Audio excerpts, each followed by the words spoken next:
I would like to offer some introductory reflections, thank you very much, on the revelation at Sinai, the content of the revelation. I try to be careful not to talk about the Ten Commandments, because strictly speaking, there's no such thing as the Ten Commandments. What was revealed at Sinai was not 10 commandments. Depending on how you count, it was 14 or 15 commandments. And the first of the 10 is not a commandment at all, according to many. It's just a statement. But in the Torah itself, they're called Aseres HaDvorim, which means 10 sayings or statements. And in the rabbinic tradition, they're called Aseres HaDibros, same root, but with a PL formulation, which could mean 10 pronouncements. So there definitely are 10 propositions which were revealed at Sinai. And in some sense, they are fundamental. There are commentaries that say that they encapsulate, in some sense, all the other commandments. Indeed, some sources say that the first two encapsulate all the other commandments. But one mustn't confuse being more fundamental and encapsulating everything else, on the one hand, with being holier or more authoritative. Neither of those things applies.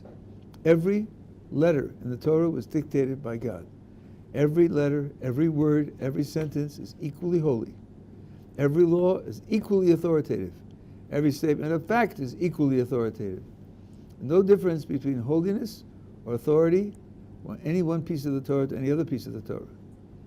It's just that some parts may be more fundamental in the sense of affecting more matters, having a wider scope, and others may be more detailed, but that doesn't say anything about their authority or their holiness.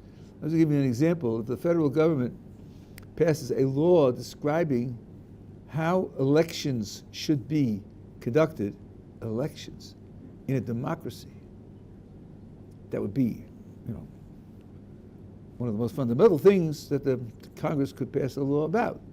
And so they also pass a law for a federal tax on automobile tires. Well, you could argue that the structure of elections is much more fundamental than a tax on automobile tires. But they both passed by the federal government. They both have exactly the same authority. So when you talk about the special nature of those 10 pronouncements, one shouldn't confuse it with authority or holiness. In that respect, they're not different at all. Now, I'd like to talk to you about some of the details of the words in some of the commandments. We have Chumash in here? Chumash. The blue books? Only two of us here.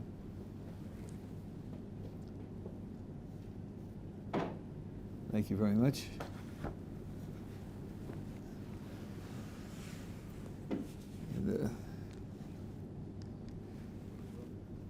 There must be at least 5,000 pages of analysis of this material. So what I'm doing is just picking out certain details which I find interesting and important. But if I'm picking it out here, that doesn't mean it's more important than something that somebody else will describe. Not at all. It's just what happens to be of interest to me.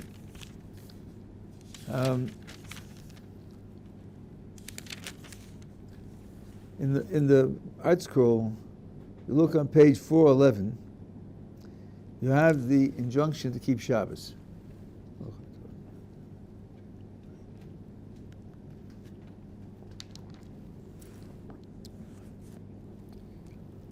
Remember the Sabbath day to sanctify it.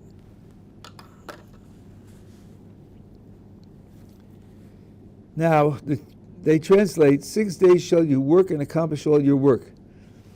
If you're an English reader, you would be forgiven if you thought that the Hebrew word was the same, but it isn't. The first word is tavod, which could roughly be translated work. And the second phrase is, this is called malachtecha. Malacha is not a word for work. Malacha is a word for a certain kind of physically creative activity.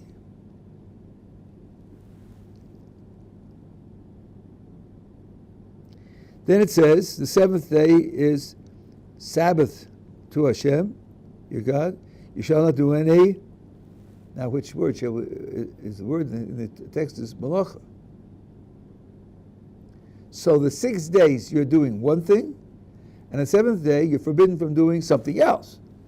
It's not the way it sounds like 6 days you do X, and the seventh day you don't do X. There's a change in the vocabulary. A change in the vocabulary is very important. There's a scenario which must have played itself out in 20th century United States, especially early and mid-20th century, maybe 10,000 times. The Jew says to the rabbi, Rabbi, I know on the Sabbath you're not supposed to work. I'm aware of that. And I try to live up to Jewish traditions. But Rabbi, striking a match isn't work. It isn't work. Maybe in ancient Egypt, we had to rub two sticks together until they ignited with fire. That was work. It's not true about ancient Egypt either. That was work. That's tough work. But to strike a match, it just isn't work, Rabbi. How can you tell me that it's forbidden to strike a match when the Holy Book says don't work? The answer is that the Holy Book says don't do malacha. The word malacha, strictly speaking, is defined by a list of activities. It's not defined by qualities, it's defined by a list. But if you look at the list and analyze it, you'll find that the idea behind the list is roughly this. You shouldn't do something which is a physical change done in a creative and skillful manner and done purposely. Something which is creative, done skillfully, and done with a physical change. I'm proving a mathematical theorem in your head, and it's done purposely. So let's see, with that description, what comes out with respect to striking a match? Well, striking a match creates fire, which creates heat and light. It's certainly a physical process, and if you do it clumsily, it won't ignite. You've got to do it skillfully. And it's not the kind of thing you do unintentionally. It doesn't happen by accident. So in terms of the definition of malacha, it fits the definition of malacha perfectly. So the Torah said not to do malacha, it does definitely fit striking matches. Whereas in the English, if you read don't do work, it can be very, very misleading. So you have to be cautious about drawing conclusions from the English. English has lots and lots of deficiencies. Not to cast aspersions on the translator. Translator facing an impossible job of writing a text for a person who doesn't speak Hebrew, a text he can read and understand, and without too much effort at paying attention to every twist in grammar and so forth and so on. When you're doing that, there are going to be compromises. It's part of the nature of the job. Anyway, so that's just the beginning. Now, it goes on to say, you shall not do any work, and it gives a list. You, your son, your daughter, your male slave, your female slave, your animal, and your convert within your gates. I think this list raises a number of questions. First of all, why is the animal on the list? Does the animal have to keep Shabbos? That sounds strange. And then, what about the order? In particular, how come the animal comes before the convert in your gates? How could you put an animal before a human being? And then, maybe somebody's missing from the list. You, your son, your daughter, male slave, female slave, your animal, and your convert within your gates. Is somebody missing? How about your wife? Oh boy, how come the wife isn't there? Well, to be really nasty, I will tell you that you'll pay for that. You'll pay for that comment, as you'll see. Now, Rashi gives a hint. Rashi makes a comment, and if you pay attention to the comment, I think you can see the answers to the questions that we raised. Rashi says when it mentions your son and daughter, he's talking about your minor son and minor daughter. Son before the age of 13 and a day, and daughter before the age of 12 and a day. That's all the text is talking about when it talks about your son and your daughter. Just minor, not adults. Oh. So then, what about your children who are adults? Son and daughter. What about them when they are adults? I mean, just because you have parents doesn't mean you're relieved from the mitzvah of Shabbos. What it means is that when your son and daughter become adults, they are responsible in their own right. You're responsible for your minor children, but once they become adults, they're responsible for themselves. Son and daughter, hello. So the Y-O-U at the beginning, when it says you, doesn't mean men. What made you think it meant men? To think then that the wife is missing. The Y-O-U addresses every adult Jew, male or female. Of course your wife is there. She's just as much there as you are. And then you should ask yourself, what is this a list of? You, your children, your slaves, your animal. What is this a list of? You and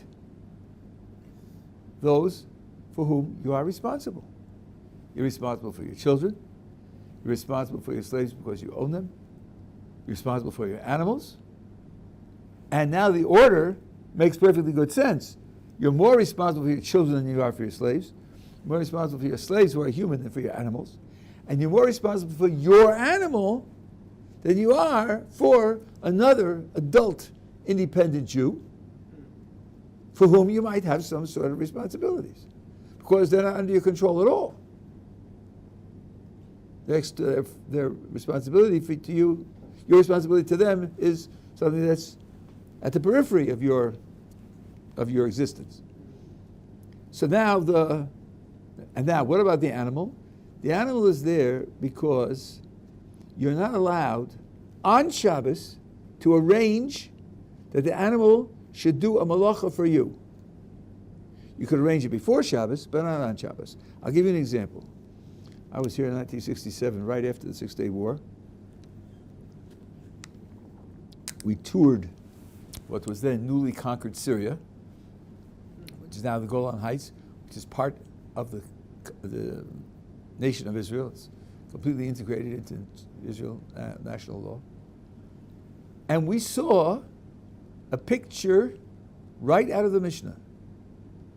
The way in which they used to thresh grain in those days, so you would have a pole stuck in the ground, and you would pile the grain around the pole, and then you take an animal and take a rope, tie one end of the rope to the pole loose, and tie the other end of the rope around the neck of the animal fairly tight, so that the animal could only walk in a circle around the pole, couldn't distance himself from the pole. And as the animal walked, it was stepping on the grain. And by stepping on the grain was getting threshed. That's how they thresh. It's written in the Mishnah, such a thing. And we saw it right in front of our eyes in 1967. Now, to set up the horse with the rope around his neck, around the pole, and the grain on the floor, so that he will march on the grain and thresh it, to set that up on Shabbos is forbidden. So that's what it means. You have to keep Shabbos, your children have to keep Shabbos, your servants have to keep Shabbos, and your animal can't be used on Shabbos as a proxy for you to do a malacha for you. That you can't do. Now, having said that, let's go to now they write convert, ger. There are two types of ger.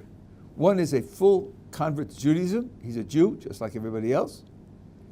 And the other is what's called a ger toshav. A ger toshav is somebody who has accepted in a public manner to live by the laws of a kosher non-Jew, the Torah laws for non-Jews. And such a person can live in Jewish community, and we have certain responsibilities to support them, and if they need help to survive, we have to provide it for them. And then the scenario is like this. It's July 16th. There's a heat wave. It's Shabbos morning, and I'm going on my way to shul, and my petunias are wilting. They're wilting. My next door neighbor, the Ger Toshav, is out and watering his petunias. His petunias.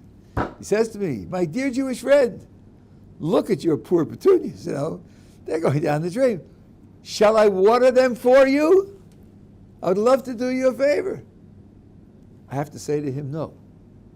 Just like the animal can't do a malacha for me on Shabbos, so also a non-Jew who's living up to what God wants from him, I can't use him to do a malacha for me either. So that's why he's at the end of the list. I have less responsibility for the non-Jew than I do for my animal, because I own my animal. If the non-Jew, I think this is right, the non-Jew decides to do it anyway, I don't have to physically stop him. I tell him, I don't want you to do it. Right? I don't want you to do it for me. I don't need it. I'm not interested in it. Let me just finish the thing and then I'll take a question. Now that's one explanation of the word ger. The other explanation of the word ger is a full convert to the Jewish religion. Then the question will be, what is it telling me to do with respect to him? The Ramban here says something very fundamental. There's a number of mitzvos which are written in the Torah that every Jew has to every other Jew. And in addition, it says that every Jew has it to a convert also. Now, strictly speaking, since the convert is a full Jew, he's already covered under the original law. What the Torah means to do is to say, yeah, you have this law with respect to every Jew, but with respect to a convert, you have to be more careful, more strict about it. You should love your friend as yourself, which is referring to Jews, not non-Jews. And then, you should love the convert, because converts have given up their families, and given up their cultures, and given up their friendships, and come to join the Jewish people. They reserve an extra measure of love. Don't oppress people with speech, and don't oppress a convert with speech, because they're more sensitive than other people. So he says, in addition to the normal responsibility you have for every other Jew, and every other Jew's mitzvos, with respect to Shabbos, there's an extra measure of responsibility to help a convert to Judaism, to teach him what to do, or to give him the resources that he needs to be able to keep the mitzvah. That's what he says. And it could be that this is related to the idea that a non-Jew can voluntarily keep any mitzvah, Rambam writes this word for word, and he'll get reward for keeping any mitzvah. A non-Jew who in the springtime eats matzah, and on Rosh Hashanah blows a shofar, and in Sukkot dwells in a sukkah, will get a reward for doing all those mitzvahs, but not Shabbos. Shabbos is the only mitzvah which, as a non-Jew, he cannot keep. So when he becomes a Jew, now he's, for the first time, becomes able to perform this mitzvah. This mitzvah may need help. This mitzvah may need special inspiration, or special resources, special techniques that there are for keeping Shabbos. You have a greater responsibility for the convert than you do for an ordinary Jew. Yeah. Correct me if I'm wrong. I've learned maybe it only applies to converts or just Gerim. There are certain circumstances in which you can tell a non-Jew that, not to tell them directly, for example, to turn on a light, but to say that maybe it's too dark in here or something like that. And of course, the concept of a Shabbos Goy. So first of all, Shabbos Goy is a non-Jew. And the only time you're allowed to make use of a non-Jew to do something for you on Shabbos is when the thing that he's doing for you on Shabbos is rabbinically prohibited, not biblically prohibited. And then the explanation is very simple, that, well, there's one other exception. But the explanation is when the rabbis wrote this law, they said, except in these circumstances, in which case we don't want the law to apply. So there's no question. The other possibility is where you might be dying. If he doesn't do it, you might be dying. In the steppes of Russia, in winter, if your fire went out, you could freeze to death. So in those conditions, you could light the fire yourself. Some say it's preferable to do it with a non-Jew. But otherwise, it's only something, what's called shvus to mokom mitzvah. You're telling him is something which is only biblically prohibited, and the thing he's going to do is biblically prohibited, and for the sake of a mitzvah, that's when you use a Shabbos goy, but otherwise not. You got a question? Yeah, I was just thinking this is applicable to what we're going to read soon on Shavuos. That's why I'm doing it. Right, but I mean, like, she was a ger, and her whole conversion process was based on the fact that she wants to be integrated into the Jewish people. She loves it so much. That's her whole. 100%. The story of Rus, right? The story of a Gioris. It's a phenomenal story, and her character in the story is absolutely phenomenal. Maybe if I have time at the end, I'll tell you a little bit about the story. She's absolutely extraordinary. She is, after all, a progenitor of King David and the Messiah. That's very rare, high privilege. So what we know about her, I don't know everything about her. I haven't studied all the Midrashim, but extraordinary person. Anyway, okay. So now the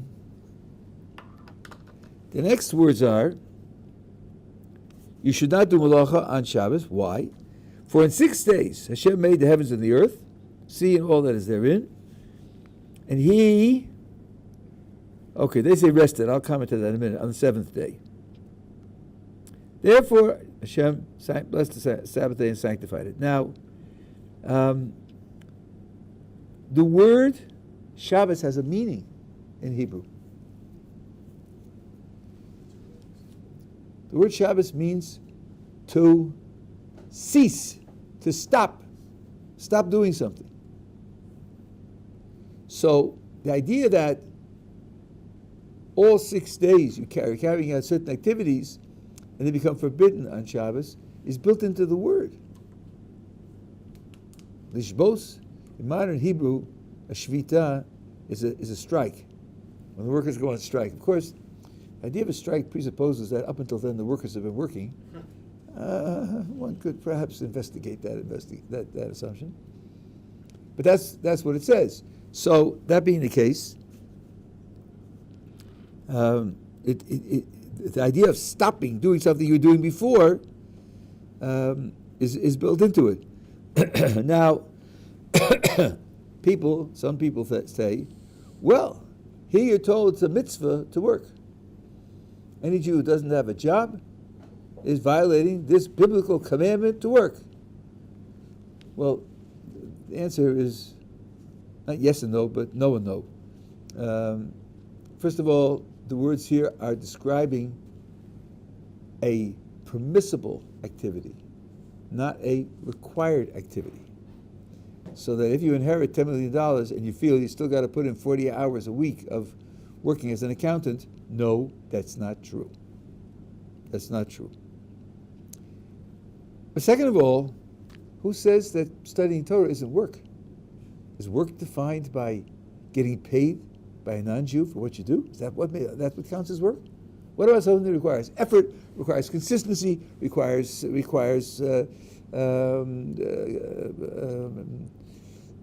strategy, requires using your energy? I think that would qualify as work. Whether you're a dentist or an accountant or a Talmid Chacham who's studying Torah. So, but the idea of earning money, no. There's no mitzvah to earn money. The Mesilas Yesharim says that working to support yourself is paying a tax. In the Garden of Eden, they didn't have to work. Everything was provided for them. Their whole activity was spiritual activity. Today, we're put in conditions where almost everyone does have to work to earn money. But if you're in a situation where you don't have to work to earn money, don't volunteer. We don't volunteer to pay taxes. We pay the taxes that we are required to pay. We don't volunteer to pay taxes. So, there is no such mitzvah. Now, at the end, it says, he rested on the seventh day. And here, people are worried, gee, rest, doesn't that imply that you're tired, sort of worn out? You have to regain your energy? And the truth is that, strictly speaking, the word rest in English and the corresponding word in Hebrew does not imply that. And I'll show you. George was playing golf, and he teed off on a short hole, and he hit the ball onto the green of the next hole, and it came to rest, got it? Came to rest 2 inches from the cup. That's perfectly appropriate English. The ball is not recovering its strength. It's not exhausted, not lazing in the hammock, drinking a martini and watching old movies. The ball just stopped moving. Come to rest means to stop moving. It's a cessation of activity. Yes, when we stop moving, then we regain our strength, we gain new energy and so on and so on. That happens to us, but that's a consequence of resting, not the resting itself. So here, it's just another word which indicates the cessation of activity.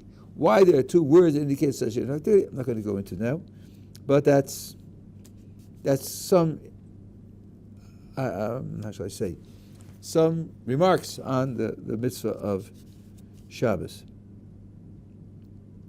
Now, there's another thing said about the 10 pronouncements, and that is that they divide up. The first half are monitoring your relationship with God, and the second half are monitoring your relationship with other people. I have to put in a footnote here because it's really very important. Putting it that way is profoundly misleading. Obviously, a mitzvah, a commandment from a commander, if it regulates how you deal with other people, the commander is part of the mitzvah. You can't separate the commandment from the commander. So it isn't as if, well, in certain things they relate to God, others relate to man, and God's not part of the picture. They're all mitzvahs. So it's that sometimes there's a two-part relationship, God and me, and sometimes a three-part relationship, God, Reuven, and me. But God's in it both ways. Can't subtract it. Now, the difficulty is that if you look at the first 5 pronouncements, there is God's existence and not acknowledging any other gods and not taking God's name in vain. And Shabbos, all of which do, in fact, describe one's relationship with God. And then there's honoring your parents. That does sound like that's interpersonal. It's how you should relate to your parents. In the second half, you have prohibitions against murder, you shall not kill, it's too strong, or adultery, nor steal, or kidnap, and you shall not bear false witness. Okay, those are all interactive. You shall not covet your fellow's house. Covet, I guess, means to desire or desire to have, but that's internal. That's internal. All you're talking about is desiring, nothing happens. So why would that be called interpersonal?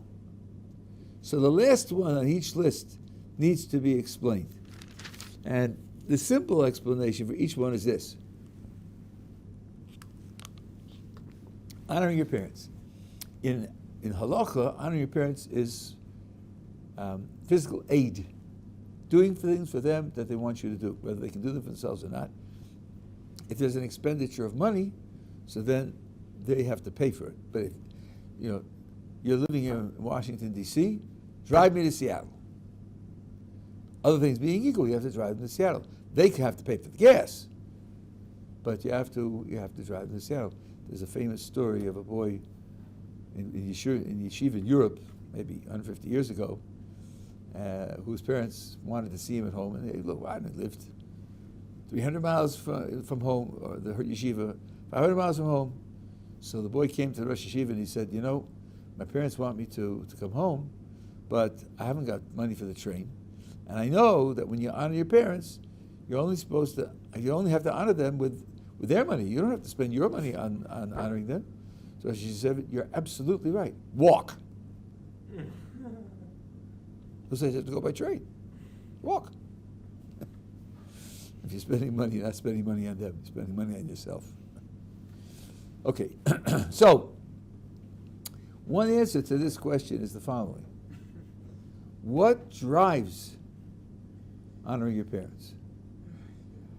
What happens if your parents, in natural terms, don't deserve the honor? You say, look at everything that my parents invested in me. Suppose they didn't invest anything. Suppose you were conceived because of an accident of contraception. Suppose that we had one boy here many, many years ago whose mother discovered she was pregnant when she was 7 months pregnant. And she said, had I known that I was pregnant before the end of the 3rd month, I would have had an abortion. I'm not going to have an abortion in the 7th month. So, too bad. That's why you're here in this world, because I discovered it too late. Right? Now, she was kind. She actually brought him up. But imagine an accident of contraception. Immediately after birth, the parents give the child away. Parents never see the child. They didn't invest anything.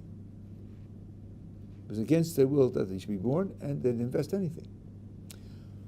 Or even worse, where parents take advantage of children, treat them badly, abuse children. So, in natural moral terms, it wouldn't be obvious that you have a mitzvah to honor those parents. And there's a disagreement in the commentators whether you do or do not.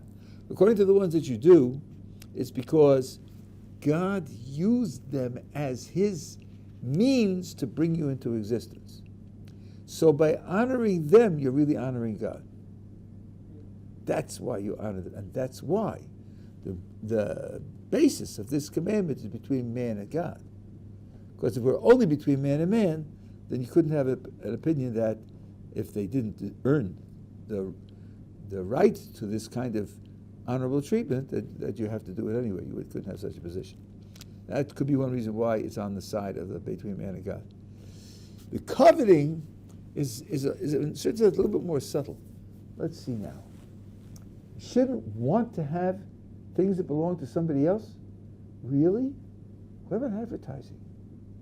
Isn't the point of advertising to get you to want what he owns? So he puts up a for sale sign on his house. What do you do? He said, this house is for sale. I wonder, would I like to buy the house or not? Is he tripping you up on a biblical commandment? He's pushing you to covet his house? Does seem a little extreme. What about normal economic exchange? Isn't that based on you have something that I want, and I have something that you want, and we exchange? Like, I want your house and you want my money?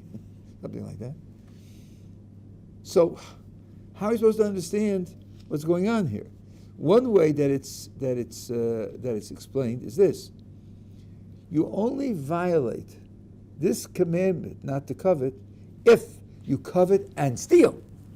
If you steal, then retroactively you're also guilty for the coveting. Or some say you covet and you try to steal. You take means to try to steal. Then retroactively you're violating the mitzvah of not coveting. But if you just want the other guy's thing, you're not violating it at all. So it comes out that coveting is really an interaction between you and another person, because you only violate it when you take means to try to steal. Then you violate this as well. So that fits on the side of the between God and man. Okay. Now I want to teach you something extremely important for its own sake and also for the sake of how you treat the text.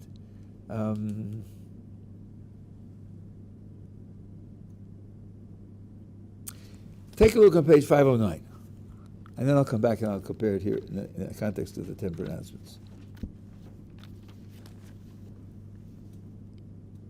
This is chapter 34, verse 7.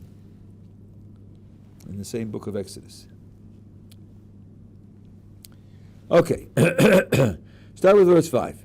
Hashem descended in a cloud and stood with him there, called out with the name of Hashem. Hashem passed before him and proclaimed, Hashem, Hashem, God, compassionate and gracious, slow to anger, abundant in kindness and truth, preserver of kindness for thousands of generations,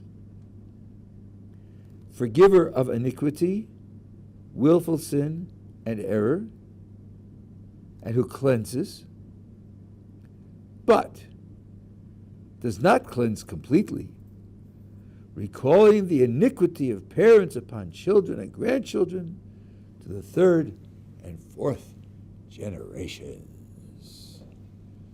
You can imagine how this plays in Des Moines, Iowa, and Buenos Aires, and in, Lviv, Ukraine, and so forth and so on. This is the, God forbid, the primitive, savage Jewish religion, oblivious of people's real moral standing, visiting the sins of the parents on the children, and so forth and so on. Terrible, terrible. Now, I have a recommendation. Before you start playing the morality, anthropology, psychology, history, sociology game, pay attention to the words. And see if you understand the words. If you don't understand the words, that's a clue that maybe you're off base. It says here, preserver of kindness for thousands of generations. What does that mean? It means that if a generation earns God's kindness, that kindness is preserved for thousands of generations. Aha. Okay. And then it says, God recalls the iniquity of parents upon children and grandchildren, the third and fourth generations. So I have a simple question. Suppose generation 1 is a good generation, a generation that earns God's kindness, which now extends for thousands of generations. Suppose generation 2, generation of iniquity. What does generation 3 get? According to generation 1, it should get kindness. According to generation 2, it should get iniquity. Has God worked that out? I know, Sundays, Tuesdays, and Thursdays, kindness. Mondays, Wednesdays, and Fridays, iniquity. Shabbos, take a day off. If you can't answer that question, you don't know what you're talking about. If you don't know what you're talking about, hold your anthropology and your moralizing on the side. Okay, now, as a matter of fact, this expression, which I read in 509, occurs 4 times in the 5 books of Moses. 4 times. Wouldn't it make sense, if you have a problem with one of them, to look up the other ones? Yeah, it might. So let's take a look down on page 409. Back in the 10 pronouncements. Page 409, which is in the discussion of acknowledging other deities, says the same words, but with a little extra elaboration. Just a little extra elaboration. Take a look at verse 5, in the middle. Jealous God, but it doesn't mean jealous, but I'm not going into that now. Who visits the sin of the fathers upon children to the third and fourth generations. Just what we read in 509. But now it says, for my enemies. Oh ho. So this visiting the sin doesn't go willy-nilly, blindly, to all future generations. No. It's for the second, third, and fourth generations, when the second, third, and fourth generations are my enemies. Aha. And then it says, shows kindness for thousands of generations to those who love me and observe my commandments. The kindness also isn't willy-nilly, not blind, it's not universal.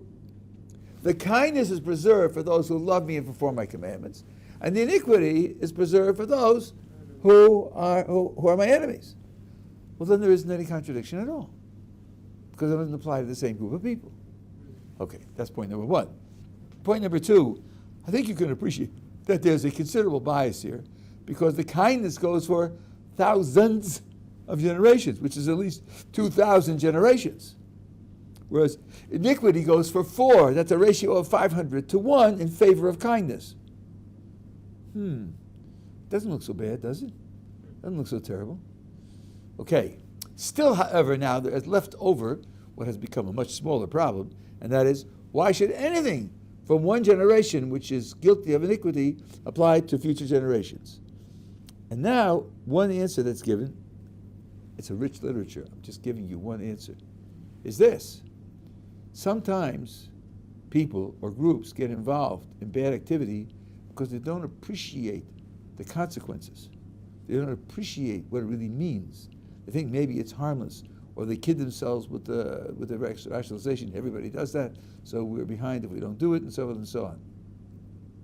But after the first generation, and the consequences start rolling in, and you see what terrible consequences there are, and the people of the first generation, because they made the decision, are defensive about it, but the second generation, looking at their parents, could be able to say, look, this is what our parents did, but it's just not worth it. It's not right. So maybe the second generation is more guilty if it doesn't change than the first generation. First generation may have been more innocent about it. That's a reason to add to the guilt of the second generation when it's following what the first generation did, because the experience of the first generation gave them an added incentive, an added perspective, which should have aided them in resisting doing that evil. So the two things that I want to bring out here are, number one, it's one book. People give lip service to the idea of not quoting out of context, but it's mostly lip service. The sad, disturbing, irritating, awful truth is that it's one book, and you're really not competent to read and interpret any verse of the book until you've read the whole book. If that makes you throw up your hands in despair at ever being able to interpret it, good. Who says you have to interpret it? There are hundreds and hundreds of interpretations. You'll gain a great deal by reading them, written by people who did read the whole book and did analyze the whole book, rather than interpreting on your own. But that's minimal competence. There are other things that need it as well, but they're minimal competence before you should feel comfortable interpreting the book on your own. Yeah.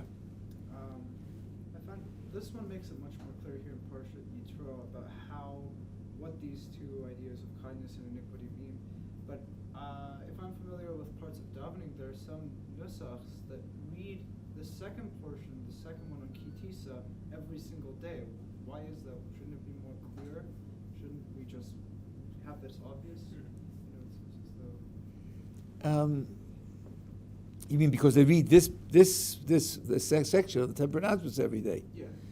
So these are the only ones that people experience coming from God directly. And in many respects, they can be seen as a key to understanding the rest of the commandments. They're like axioms out of which theorems come. So they came to occupy a central position. And in fact, they used to be said every day in the temple. And they stopped it only because, what I said at the very beginning, people drew the conclusion that these are holier than all the other ones, or they're more authoritative than all the other ones, or maybe that they're the only ones that are really holy and authoritative, and all the rest is all secondary. And of course, as I said at the very beginning, none of that is true. So that being the case, that's why many communities stopped that custom of reading it. But again, the Siddur wasn't written for our generation. It wasn't written for people who never opened the book. You know, if you follow the rule in the Talmud of how Jewish education is supposed to be done, and there are groups like the Zubelman group in the Old City that do it, the child should be studying from the ages of 5 to 10 just the 5 books of Moses. That's all. Oh, I'm sorry. No, I said it wrong. You're studying the Tanakh, the Hebrew Bible. When they do that, most of them know every verse. In the book of Job, the book of Yeshayahu, you start a verse, they'll finish it. They know it. So when they look at the Siddur, that's old stuff they know very well. So if there's a selection there of the 10 pronouncements at Sinai, they know the 4 places in which these things occur. They know that over here it says one thing, over there it says another thing. And by the way, I'm thinking to myself, maybe I misunderstood your question. The one that they say from over here has all the details in it. So what do you mean? This is the one that has in it the extra specification that the iniquity is visited from my enemies, and the kindness for those who love me and keep my commandments. So they're reading the maximally explicit one. So what's wrong with that? They're saying the one in Parsha Kisa, like in They say Kisisa every day. You sure? So he's talking about the 13 midos. maybe even on Shabbos Yom Tov. You mean that I see what you mean. You know, I do the same thing in Tachlon. Exactly. I see what you. I'm sorry, I misunderstood what you were saying. Right, there are sidurim that have the 10 pronouncements at the end of the Shachris, and you recite like the 6 remembrances and the blessings and everything else. So I thought you meant that. No, okay, so there. I'll tell you one of the reasons I didn't get you is this. My Rebbe Zatzal told us, when you say Tachanun, the penitential prayer, and you recite the 13 attributes of mercy, don't recite it with a trup. Don't recite it with the way that it's read from a Sefer Torah. You're pleading for your life. You're not reciting Torah there now. Don't say it that way. Say it specifically as a prayer. So I didn't think of it as reciting Torah. I thought of it as just as a prayer. You're right. So that but over there you don't have either of them. You don't have. Yes, you do. You have preserving for kindness, but you don't have the preserving iniquity at all. It's not there. That's not said. By the way, having come this far, I want to acquaint you with something which most people don't know. This is worth knowing. We speak of the 13 attributes of mercy. The Rambam writes about those 13 descriptions in Part 1, Chapter 54 of the Guide of the Perplexed. And he says there are the 13 attributes, and he doesn't say of mercy. And that's because, according to the Rambam, there are 12 of mercy and 1 of punishment. There aren't 13 of mercy. It's just not true. So I didn't do an exhaustive search, but I'm wondering whether somewhere older than the Rambam, let's say in Chazal, somewhere they're called the 13 attributes of mercy. They have to understand why the Rambam didn't see it that way. But he sees punishing the wicked as one of the attributes that is one of the 13. He writes about that explicitly in Part 1, Chapter 54. Anyway, that's that. Now, do I have time for this? Okay, I'll just say this briefly. The very first statement, I am Hashem your God, was taking you out of the land of Egypt from the house of slavery.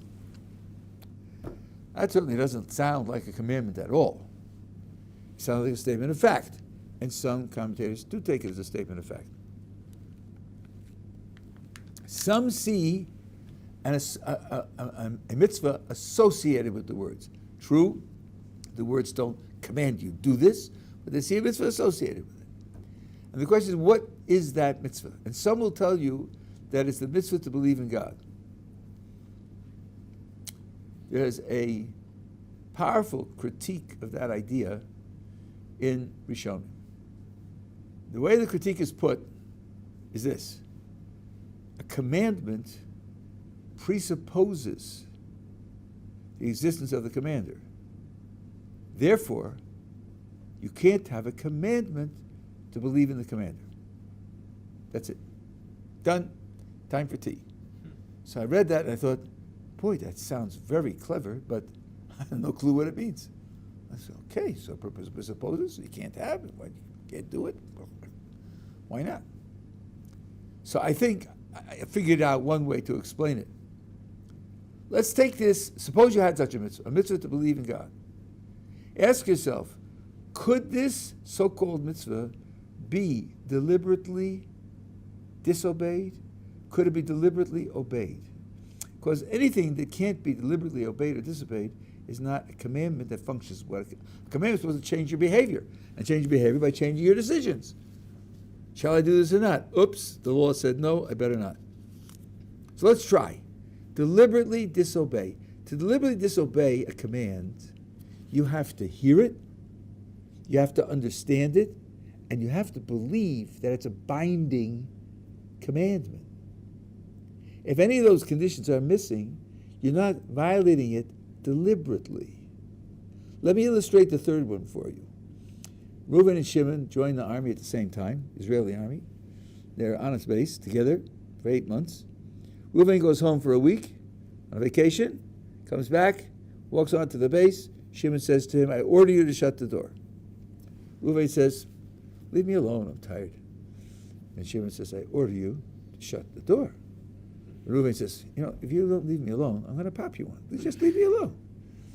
Well, unbeknownst to poor Reuven, while he was away, Shimon got promoted.